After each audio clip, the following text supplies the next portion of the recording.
¿qué podríamos tener nosotros algo que nos representara? Que tuviéramos una memoria histórica, incluso no solo de la historia de Herrera en el conflicto, sino como de los avances hacia la paz y de lo que quisiéramos nosotros a un futuro, por ejemplo, de nuestro territorio.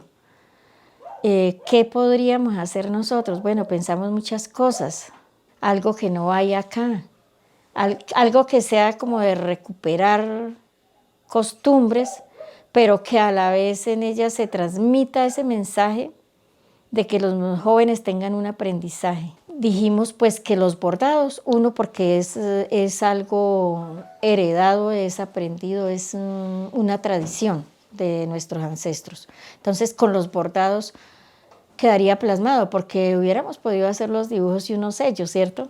Entonces los bordados representan la tradición de la mujer y como el empuje de la mujer en esta tierra. Y porque además es el tejido, el estar puntada a puntada, tejiendo, así como se teje todo, como se tejen las ideas, como nosotros los pensamientos los vamos uniendo, los de nosotras mismas y los de otras personas a nuestro alrededor, vamos tejiendo para hacer diferentes cosas y diferentes proyectos, ¿no? Así es el tejido y así es como la idea que hemos querido plasmar en el vestido. El traje representa para nosotros, la asociación y el grupo de gente, la reivindicación del territorio.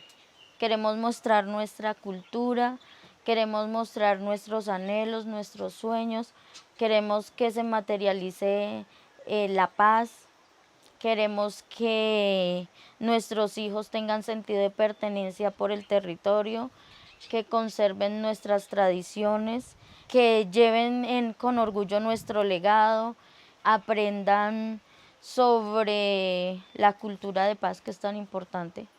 Estamos dibujando ya nuestro traje típico y lo primero que vamos a dibujar es una casa. ¿Por qué dibujamos una casa en la parte superior del traje? Para nosotros esa casa simboliza las casas, o sea, las posadas que habían a orillas del camino.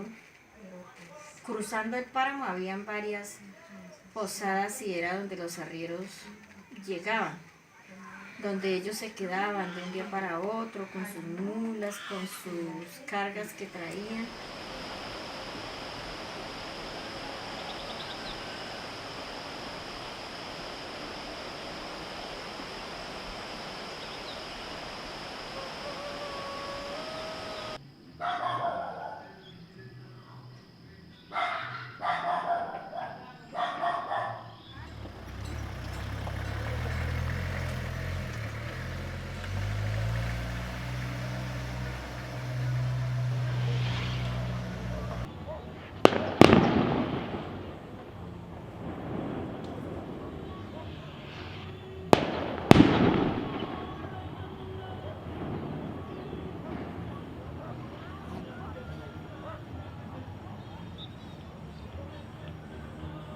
A mí me trajeron de 2 años, pero recuerdo todo eso, que esto eran montañas y todo eso. Cuando ya eso comenzaron la gente a llegar de otras partes, de Antioquia, bueno, del Tolima, de toda parte de eso, llegó mucha gente aquí a Herrera.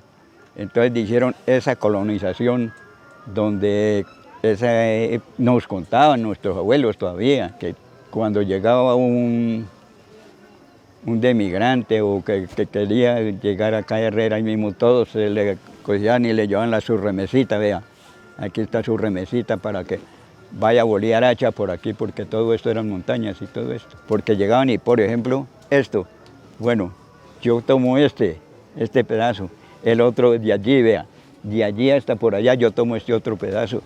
Aquí en la esquina, vea, yo tomo ese otro pedazo. Todavía ve uno esos recuerdos de que fueron vainas de colonizaciones. Entonces, así fue que se comenzó la colonización de Herrera. Anteriormente conocí, digamos, lo que nos contaba mi papá, lo que vi yo cuando estaba muy niño, pues de 8 años, el movimiento de mulas, que la gente, los que iban para arriba cosechaban papas, sacaban ganado, sacaban el ganado para el valle. Me contaban los mismos arrieros de la familia, algunos ya que estaban de edad, que trabajaron con bueyes, sacando para el valle los artículos de acá y entrando. Habían algo más de 500 mulas trabajando de aquí hacia allá y hacia Chaparral. Por ambas partes entraba el comercio aquí a Herrera. Y en ese tiempo pues la vida era muy buena porque todo era muy natural, todo era muy sano. La gente, por aquí no era rara vez ver una persona demasiado enferma o que muriera una persona.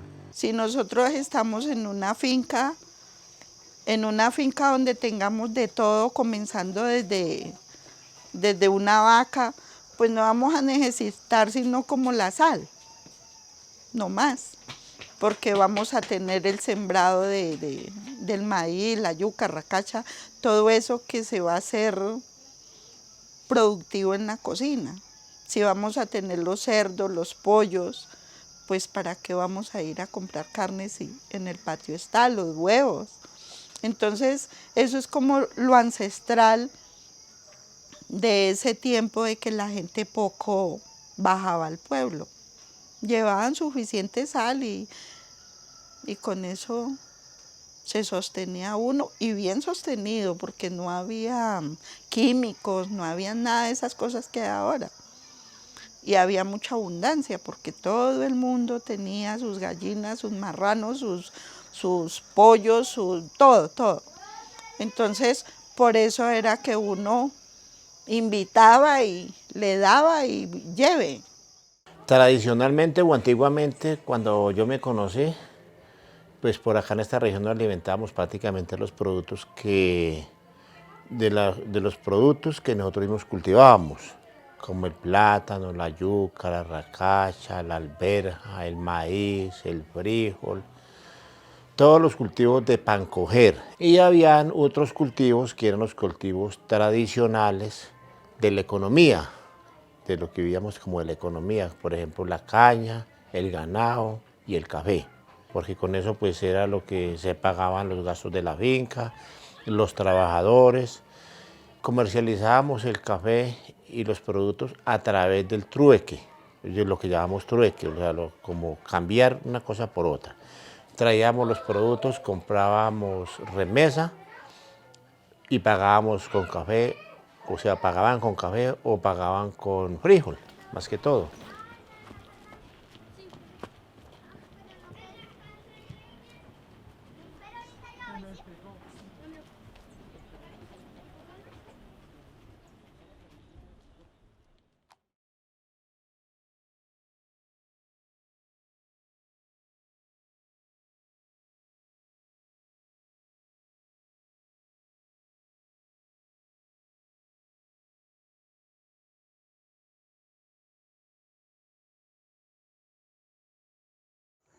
Llegaron grupos armados de otras partes, de otras regiones del país, ingresaron a este centro poblado y eso generó pues mucha suspicacia, mucha desconfianza, mucha presión a la población, se presentaban muchas muertes. La gente que es tan laboriosa, tan juiciosa en las labores agropecuarias y no podían tranquilamente desarrollar las labores porque de repente se presentaban tiroteos en las noches, en el día.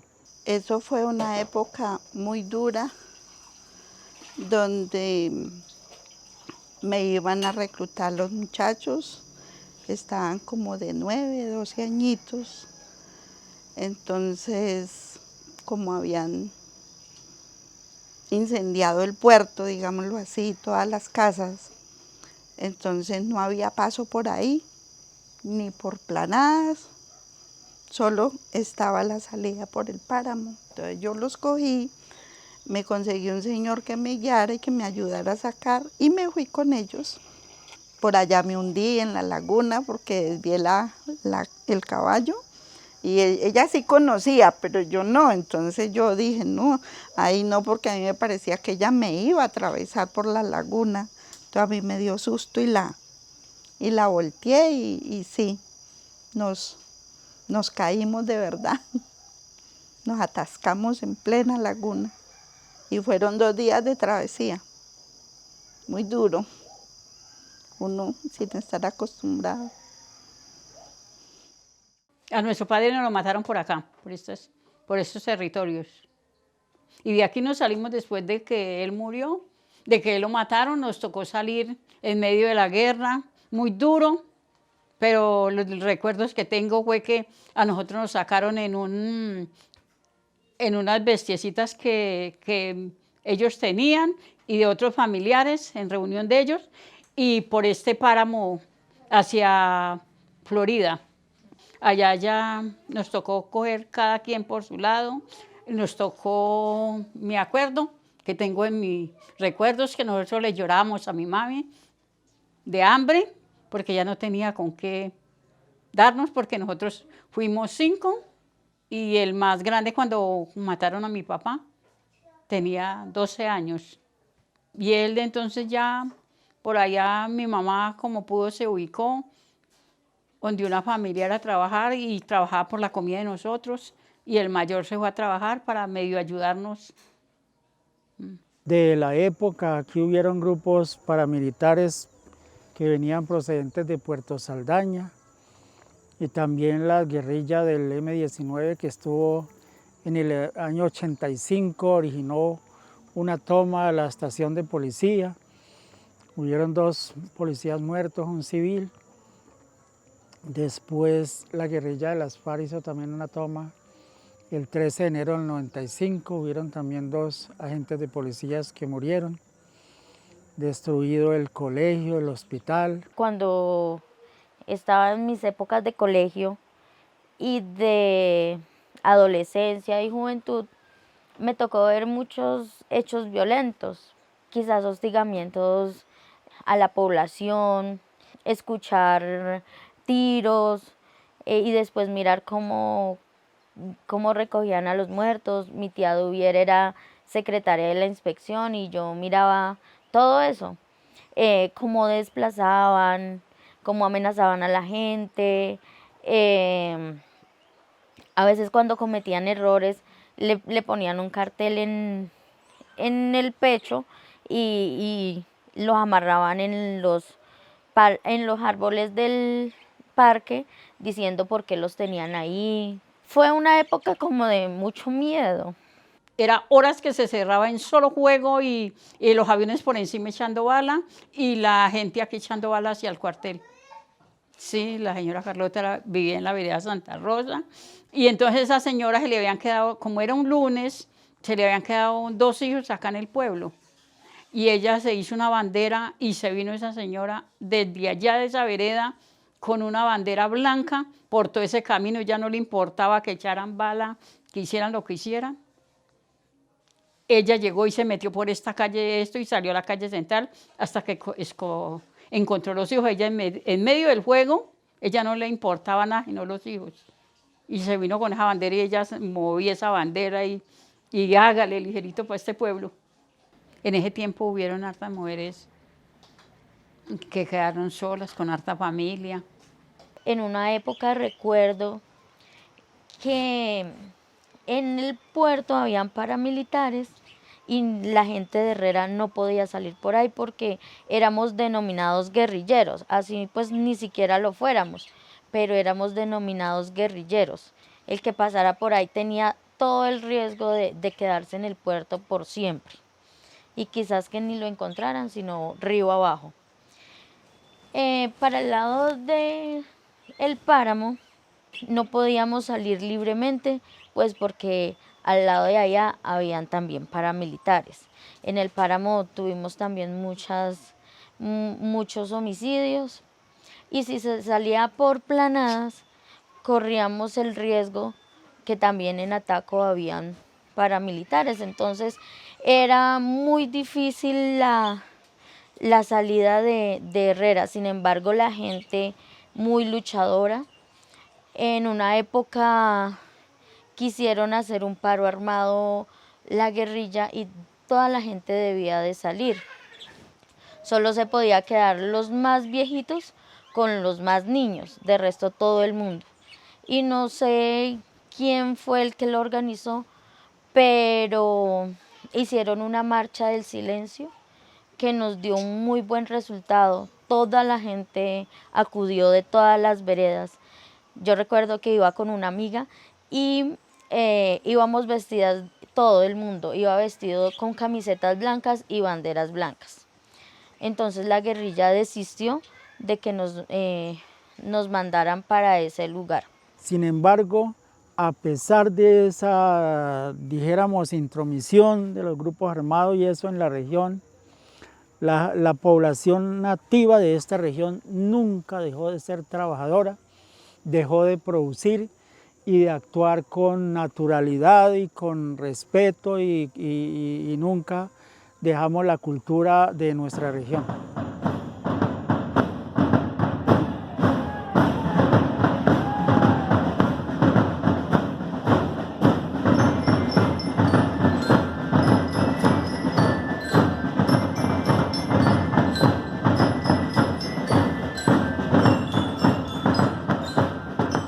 La construcción de paz para nosotros, o para mí como mujer, empezó yo creo que incluso en medio del conflicto, porque lo que yo le digo que nosotros teníamos, por ejemplo, ese grupo de oración, y orábamos las unas por las otras, y que mataron a un médico, que mataron a este, que mataron lo otro, uno estaba como en esa tónica de estar pendiente y como de lo mínimo que podíamos hacer, porque ni reuniones, ni tantas cosas no se podían hacer abiertamente como lo hacemos ahora, ¿cierto? Porque estaba aquí el principal grupo armado que nos tenía pues como presionados. Entonces, como desde el fondo del alma hacer una tarea que es difícil y que nos ha costado, desde nosotros mismos ir dejando los rencores y construir paz desde nosotros, hacia la familia que hay al lado de nosotros, hacia el vecino y hacia todo lo que nos rodea y el entorno, ir como recuperando poco a poco. Ha sido una tarea larga. El proceso de paz para nosotros ha significado mucho, porque en la guerra que nosotros vivíamos acá, aspirábamos y anhelábamos profundamente la paz. Entonces, ha sido algo como que se ha tenido que venir tejiendo poco a poco, porque hicieron el acuerdo de paz y no por eso la guerra se acabó, porque los rencores quedaron y quedó mucho vacío y quedó mucho dolor y quedó mucha tristeza, todavía hay mucho resentimiento. Pero como no quedarnos en el pasado, sino volver a empezar cada día es un nuevo comienzo. Entonces, en eso estamos ahora, de que las nuevas generaciones, los niños que no conocieron la guerra y eso, pues que no se vuelva a repetir, por lo menos podamos contar todo lo que pasó a través de lo que nosotros sabemos y de lo que escuchamos también de nuestros papás que vivieron otras cosas diferentes. Tratar de enseñarles a los niños el cambio de cultura, por ejemplo, que se había perdido tanto, vuelvan a renacer y que tengan un aprendizaje de todas las cosas bonitas que tenían las familias antiguas, por ejemplo, de esta tierra.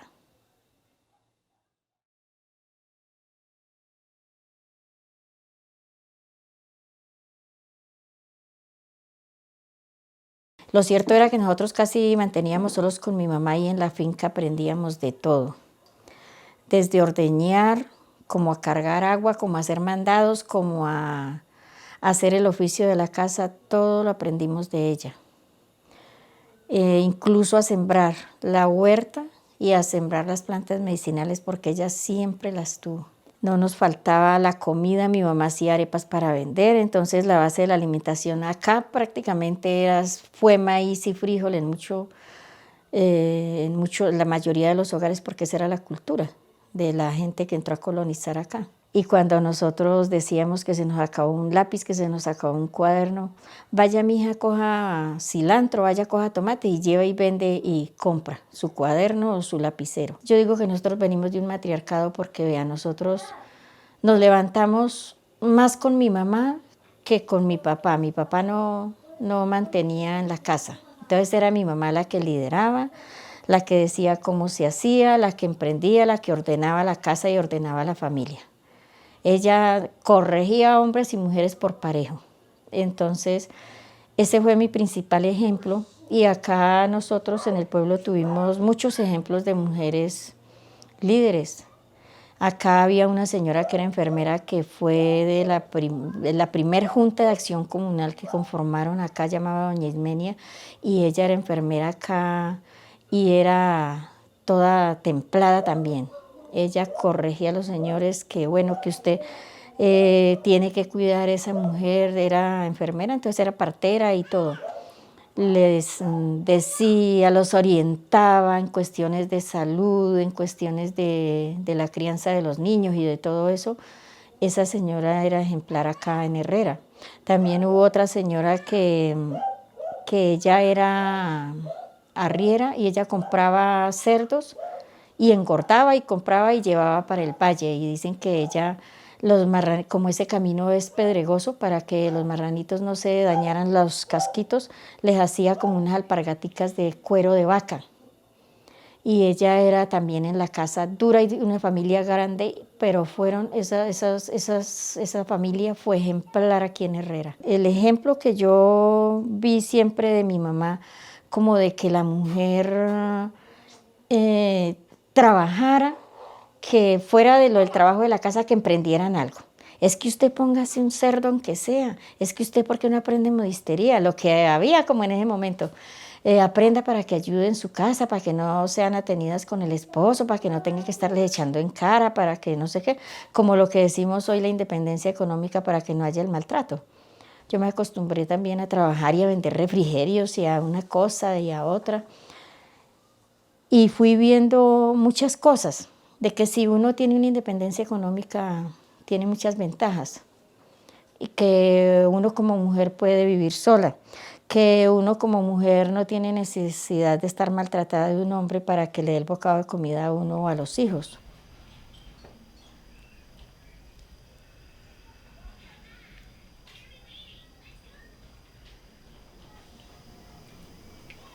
A ver, ¿a dónde lo siento?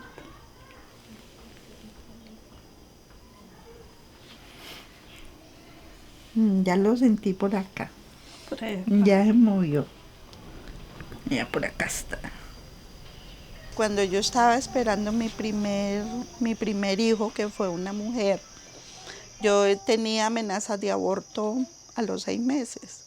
Entonces me internaron en el hospital en Florida y eso.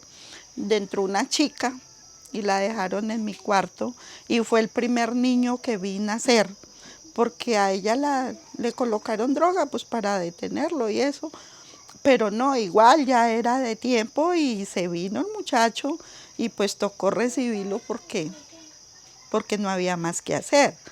Y le faltaba tanto tiempo a ese bebé que nació con 2 dientes.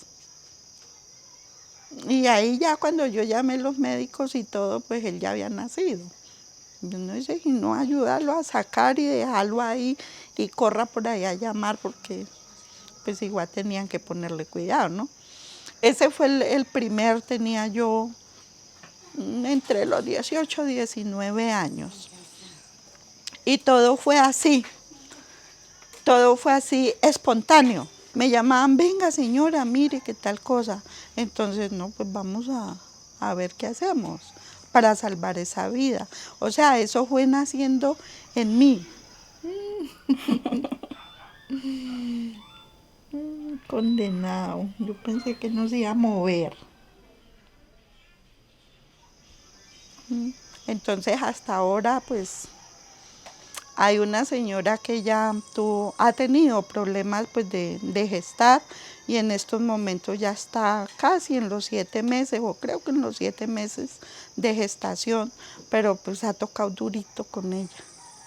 Darle cosas para detenerlo, que se esté quieta, muchas recomendaciones. Yo la llamo huevo movido, porque ella no puede ni caminar ligero, porque pues hay riesgo. Y han sido muchas, no sé cuántas, no tengo ni idea, a veces ni me acuerdo. Me saludan y yo, ¿a quién es? Resulta que es que uno las ha ayudado, pero Sí, de la vereda viene mucha gente a pedir hierbas, que mire, que el niño que se descuajó, que tiene ojo, que qué le hago, que bueno. Todas esas cositas así. O sea, es algo que Dios seguro me lo regaló.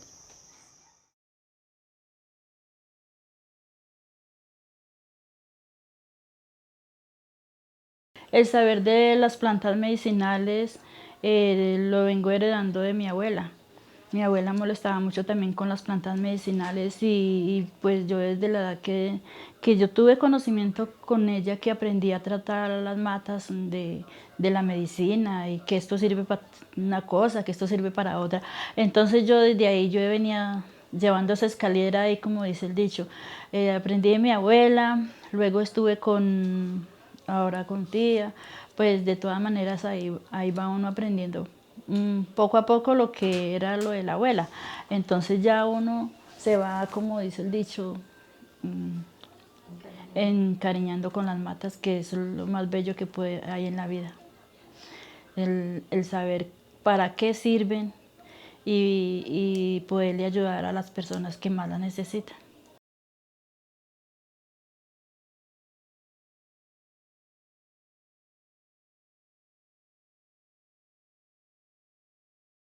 La asociación, inicialmente éramos un grupo de oración. Habíamos muchas de un grupo de oración de la Iglesia Católica y nos reuníamos en esos momentos de que de pronto sabíamos que amenazaron a la hija de fulano o que mataron a alguien. Y entonces nos reuníamos y orábamos y hablábamos. Entonces uno hablaba como con temor de que no hubiera nadie escuchando por ahí, hablábamos como en voz baja y ya resultamos pues que ese grupo ya quería que yo les enseñara a bordar, entonces empezamos a bordar acá en la casa. Yo tenía el grupo y venían casi todos los días. Ya después de las 2 de la tarde yo ya estaba lista para esperar ese grupo que llegaba y yo les enseñé a bordar. Y con el tiempo ya pensamos en que nos organizáramos porque podíamos jalonar de pronto algún recurso del gobierno. Inicialmente fue esa la idea, de que jalonáramos algún recurso del gobierno. Ya sabíamos bordar, casi todas sabemos coser, por lo menos un cojín, si no somos modistas profesionales sabemos hacer al menos una falda o una blusa, entonces eso se complementa mucho con los bordados. Y con el tiempo somos en este momento todavía la única asociación de mujeres. Pero tras de ese bordado o de tejer, ellas encuentran como un poquito de paz o sosiego a lo que ha sido la violencia, porque pues uno como mujer a veces sufre violencia familiar, económica, psicológica, muchas clases de violencia. Entonces se buscan como ese refugio y ha hecho que como que las ganas de que la asociación trabaje y luche por la mujer. Se empezó a ver tanto lo del maltrato y que bueno, que le pegaron, que está en el hospital, que a la una, a la otra, cuando no, que mataron a fulana y a los poquitos días otra y al año siguiente otra.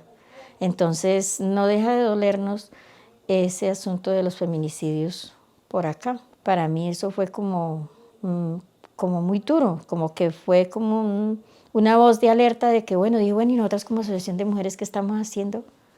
Asociación de mujeres para ni siquiera hablar por las mujeres. Entonces ahí me nació la idea de que hiciéramos la marcha y ya llevamos la tercera. Arroz con leche, no queremos más. No más feminicidios en esta ciudad. ¿Quién la violó? ¿Quién la mató? Son crímenes de Estado que nadie los vio. Tuvimos un diplomado que se llamaba Cátedra de Paz por la Universidad del Tolima. En ese diplomado había indígenas, gente de como de 80 años, de 70 años, y habían chicos de 12, 13 años, presidentes de Junta de Acción Comunal y la asociación. En esa época se vio como la oportunidad o se reconoció a los jóvenes que eran tan importantes para la sociedad herreruna tanto como los adultos. Se ganaron su espacio, sí, tocó un poquito duro porque pues los adultos siempre se tiende a mirar a los jóvenes como irresponsables o que toman las cosas a la ligera, pero pues ellos hicieron caer en cuenta que ellos también pueden ser parte de la sociedad. De ese momento se forma el Grupo Herrera Juvenil. Entonces empezamos como a acogerlos en la asociación, nos hemos encariñado con ellos, hemos formado unos lazos como de amistad muy fuertes. Y en algún momento, hablando de cosas, decíamos, Herrera no tiene traje típico, porque pues no lo teníamos. Entonces empezamos a hablar sobre cultura, formamos un grupo de danza, los ensayábamos por YouTube, hacíamos presentaciones, pero vimos que era muy difícil, no podíamos conseguir casi trajes. Entonces ya empezamos a hacerlo como en unas carteleras y pensar que queríamos que tuviera ese traje. Entonces ya lo empezamos a organizar, que en el hombro quería que fuera como el origen que tenemos, en el vientre el árbol de la vida, que es como la resistencia y resiliencia que hemos tenido todos los herrerunos a través de todas las épocas. Luego, como la mujer da sus frutos, teniendo a sus hijos, también la tierra da sus frutos.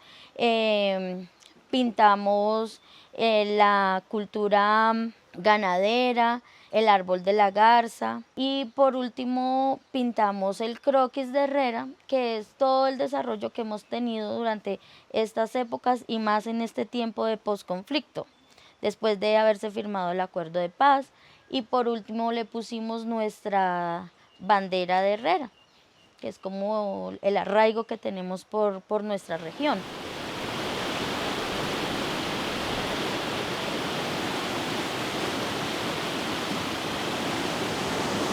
Pues a partir como de, digamos, del proceso de paz del 2016, como que se abrieron también muchas posibilidades y espacios de jóvenes y de mujeres de hacernos notar, porque sentimos que ya no estaba de pronto como ese temor que se había venido inculcando, y pues nacen iniciativas súper chéveres, por ejemplo como la de ASOMED, una asociación de mujeres que antes no se había visto y que las mujeres no tenían o no se sentían tan seguras como de pronto de asociarse ni hacer este tipo de cosas. Y por ejemplo a nivel personal, el hecho de también verlas a ellas como de parce, vamos a hacerle y todo ese tipo de cosas, como que me motivó de pronto a salir de mi zona de confort y hacer lo que siempre quise hacer y que antes no lo hacía de pronto por esa vaina y como por ese velo, por así decirlo, que había de que no podía expresar muy bien lo que sentía. Entonces a partir de ellas como que surgen muchas cosas, surge en mí, yo sé que en otras chicas también surge esa motivación o ese interés de pronto de hablar las cosas más claras, como que de expresarnos mejor, como que también es un proceso en el que uno aprende un montón porque escucha también a otras personas, entonces se nutre. Y pues a mí en lo personal me parece genial este tema con las mujeres. En este proyecto nos hemos podido unir con otros jóvenes de otros lugares, con otras asociaciones de mujeres, de caficultores, bueno, con otro tipo de asociaciones que unen lazos para entre todos construir esa paz que queremos en nuestro sur del Tolima. Entonces, en sí el río tiene como mucha simbología para nosotros, para las mujeres de ASOMED, lo sentimos muy propio, muy de nosotros, como que hace muy parte de nuestra identidad y que también nos permite esas posibilidades, ¿no? De unirnos con otras personas, de fluir naturalmente, de sentir y de dejarnos llevar.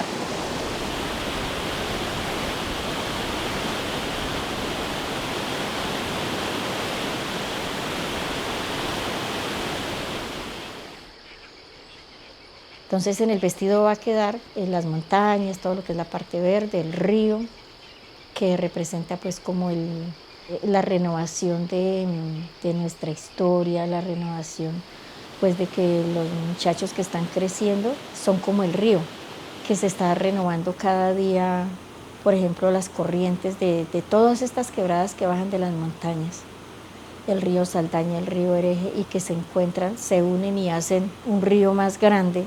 Ese es como el ejemplo que tenemos nosotros del río. Es la vida que se está uniendo unas y otras en la juventud, que se está renovando cada día para conformar como una nueva fuerza.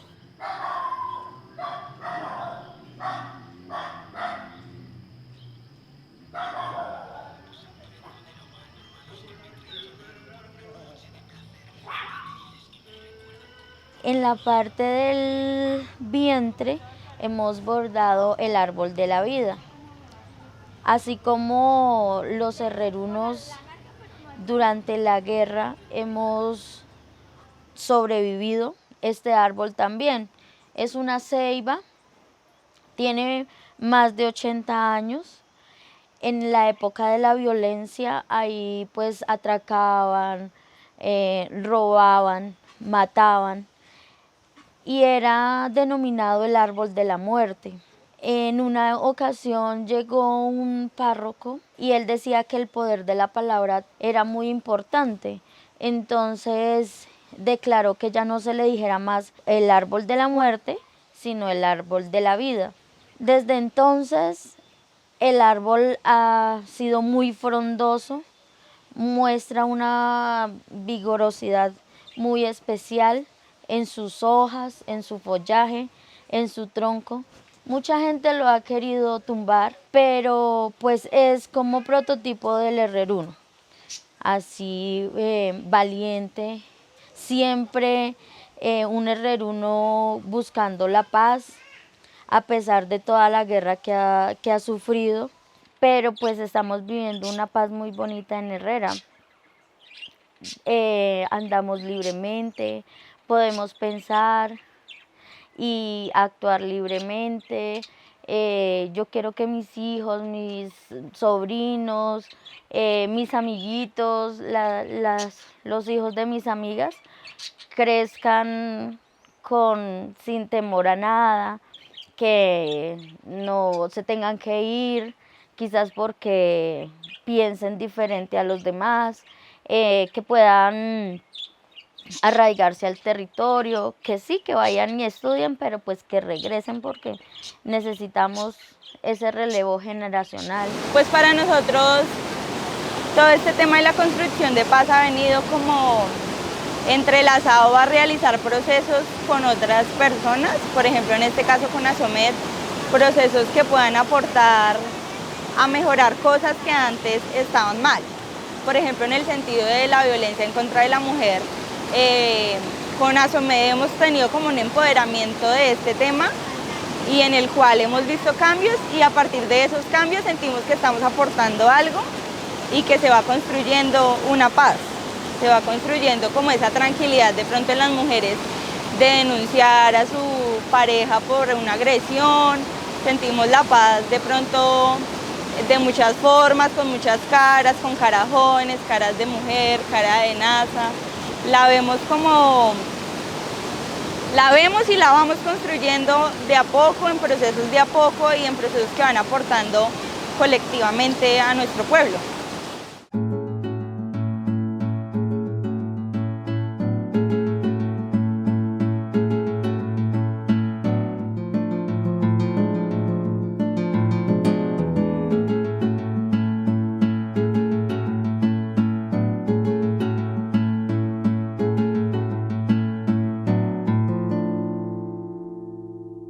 Claro, muchas cosas han cambiado, han mejorado notoriamente, las cosas son muy diferentes, ya no tenemos esas circunstancias que a cualquier momentico se presentaba unos tiroteos, aquí en cualquiera de las veredas que habían bombardeos, ya no escuchamos eso, ya eso terminó, toda la gente ya puede trabajar, adelantar sus labores agropecuarias tranquilamente y eso para nosotros pues ha sido muy importante. El gran deseo de toda la gente de esta región es que eso nunca se vuelva a presentar. La paz que nosotros queremos es con los ojos de mujer, por eso quisimos que fuera vestido de mujer. Pues sí queremos que más adelante haya el complemento, claro, de lo que era el traje de un hombre, pero no lo hubiéramos podido hacer los bordados que estamos haciendo en la falda de la mujer.